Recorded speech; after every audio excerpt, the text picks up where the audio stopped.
மகாராஷ்டிராவில் மக்களவைத் தேர்தலில் கிடைத்த அமோக வெற்றியை தொடர்ந்து சட்டப்பேரவைத் தேர்தலுக்கான நடவடிக்கைகளில் அடுத்தடுத்து அதிரடி காட்டி ஆளும் மகாயுதி கூட்டணிக்கு ஆட்டம் காட்டி வருகிறது மகாவிகாஸ் அகாடி கூட்டணி. தற்போது மகாவிகாஸ் அகாடி கூட்டணியில் அங்கம் வகிக்கும் சரத்பவார் தேசியவாத காங்கிரஸ் கட்சி செய்த சம்பவம் மகாயுதி கூட்டணியில் இருக்கும் பாஜகவை கலங்கடித்திருக்கிறது. மேற்கு மகாராஷ்டிரா மாநிலத்தில் கரும்பு விவசாயமும் சர்க்கரை ஆலைகளும் தான் பிரதான தொழிலாக இருந்து வருகின்றன.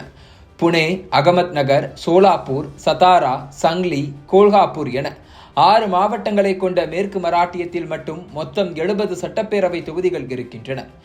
2019 நடந்த சட்டப்பேரவை தேர்தலின் போது காங்கிரஸ் மற்றும் பிளவுபடாத தேசியவாத காங்கிரஸ் கட்சிகள் ஒரு கூட்டணியாகவும், பாஜக மற்றும் பிளவுபடாத சிவசேனா கட்சிகள் ஒரு கூட்டணியாகவும் களத்தில் நின்றன. அப்போது இந்த 70 தொகுதிகளில் தேசியவாத காங்கிரஸ் மட்டும் 27 தொகுதிகளில் வெற்றி பெற்றது. காங்கிரஸ் 12 இடங்களில் வென்றது. பாஜக 20 தொகுதிகளிலும், சிவசேனா 5 இடங்களிலும் மட்டும் வென்றிருந்தன.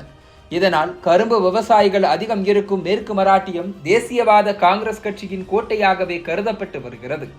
தற்போது கட்சி இரண்டாக உடைந்து அஜித் பவார் தலைமையிலான தேசியவாத காங்கிரஸ் கட்சி பாஜகவின் மகாயுதி கூட்டணியில் இணைந்து ஆட்சி அமைத்திருக்கிறது. இதனால் சரத்பவார் தனது கவனத்தை மேற்கு மராட்டியத்தின் பக்கம் திருப்பி இருப்பதாக செய்திகள் வருகின்றன.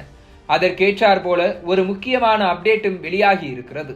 மேற்கு மராட்டியத்தில் பாஜகவின் முக்கிய முகமாக இருக்கும் ஹர்ஷவர்தன் பட்டேல் கட்சியை விட்டே விலகிவிட்டார் என்பதுதான் அந்த அப்டேட்.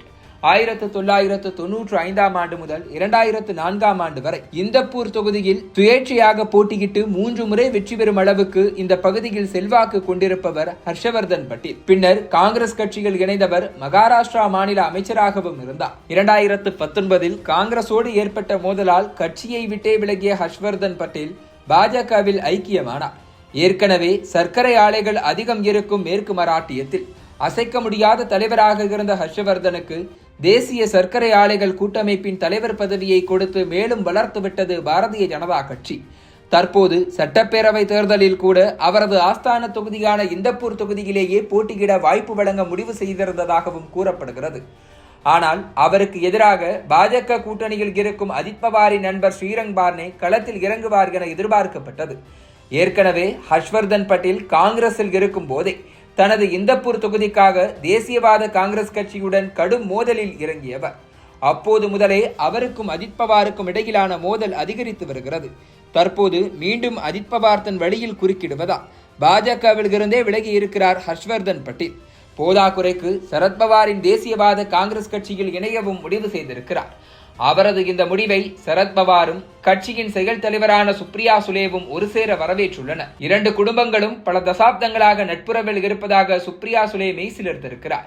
இந்த செய்தி அஜித் பவார் தேசியவாத காங்கிரஸ் மற்றும் பாஜகவுக்கு இடியாக வந்து இறங்கி இருக்கிறது. ஏற்கனவே மக்களவை தேர்தலில் மனைவியை களமிறக்கியும் பாராமதி தொகுதியை வெல்ல முடியாமல் அதிர்ச்சி அடைந்தார் அஜித் பவார். தற்போது பாராமதி, இந்தப்பூர் என மேற்கு மராட்டியத்தில் செல்வாக்கு மிக்க ஹர்ஷவர்தன் சரத்பவார் பக்கம் சாய்ந்திருப்பது அஜித் பவாருக்கான சிக்கலை அதிகரித்திருக்கிறது. மற்றொரு பக்கம் ஏற்கனவே மேற்கு மராட்டியத்தில் சரத்பவார் தேசியவாத காங்கிரஸ் ஆதிக்கம் செலுத்தி வரும் நிலையில் கரும்பு விவசாயிகள் மத்தியில் தன்னால் வளர்த்துவிடப்பட்ட ஹர்ஷவர்தன் பட்டேல் அந்த கட்சியின் பக்கம் தாவி இருப்பது தேர்தலில் தங்களுக்கு என்ன பாதிப்பை ஏற்படுத்துமோ என பாஜகவும் பதறிப்போய் இருக்கிறது.